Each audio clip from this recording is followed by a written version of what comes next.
Merci. Madame la présidente, madame la ministre, mes chers collègues, après 40 ans d'existence, la réforme propose un véritable changement de paradigme. Conformément aux préconisations du rapport Mathiot-Azéma, remis au ministre en 2019, il s'agit de diminuer les effets de seuil induits par la carte de l'éducation prioritaire jugée trop dichotomique. Des contrats locaux d'accompagnement de 3 ans, passés entre les rectorats et les établissements, doivent être expérimentés dès la rentrée de septembre dans 3 académies. À terme, dès la rentrée 2022, ces contrats pourraient remplacer l'actuel dispositif des réseaux d'éducation prioritaire qui concerne plus de 700 collèges et leurs écoles de secteur. Ces contrats devront apporter souplesse et efficacité à l'action des rectorats qui pourront non seulement sélectionner les établissements susceptibles d'être les plus soutenus, mais aussi distribuer des moyens différenciés selon les besoins locaux, dotation en heures supplémentaires pour organiser des demi-groupes, primes d'attractivité pour les enseignants, décharges destinées à la coordination en équipe, etc. Il s'agit d'une avancée majeure qui permettra de rompre avec le pilotage national de l'éducation prioritaire. En effet, selon le rapport Mathiot-Azéma, 70% des enfants défavorisés sont scolarisés dans des établissements qui ne relèvent pas de l'éducation prioritaire.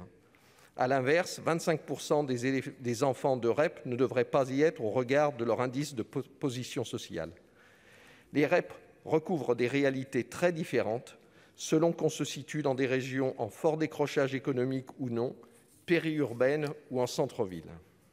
Ainsi, des écoles, collèges et lycées qui ne bénéficient pas des avantages de l'éducation prioritaire pourront signer ces contrats de 3 ans avec clause de revoyure. De même, les zones rurales en décrochage économique et les établissements isolés qui se situent hors de la carte de l'éducation prioritaire, majoritairement adossés aux quartiers politiques de la ville, pourraient particulièrement être bénéficiaires de cette réforme. Enfin, comme on l'a dit, les écoles dites orphelines, qui devraient être en REP en raison du profil de leurs élèves, mais qui dépendent d'un collège qui ne l'est pas, pourront également tirer profit du nouveau système. Les critères d'attribution déterminés à partir d'indicateurs sociaux ne vont pas changer. Le profil du collège et de ses élèves, le nombre de boursiers, les résultats aux évaluations, la proportion d'enseignants titulaires et leur âge moyen entreront toujours en ligne de compte. Mais à cela s'ajoutent de nouveaux leviers comme le climat scolaire, le taux de décrocheurs, la proximité d'équipements culturels et sportifs. De même, les taux d'attractivité des établissements et le taux de postes partagés seront pris en compte afin d'intégrer le turnover d'enseignants néfaste pour la vie d'équipe dans des établissements où la stabilité est primordiale. Pour autant, toutes les ambiguïtés n'ont pas été levées. Madame la ministre, vous nous assurez que la réforme ne va pas être financée sur les crédits dévolus au REP et REP+, et qu'elle sera assurée par des moyens spécifiques. Où comptez-vous trouver ces crédits supplémentaires aux dépens de quel programme budgétaire?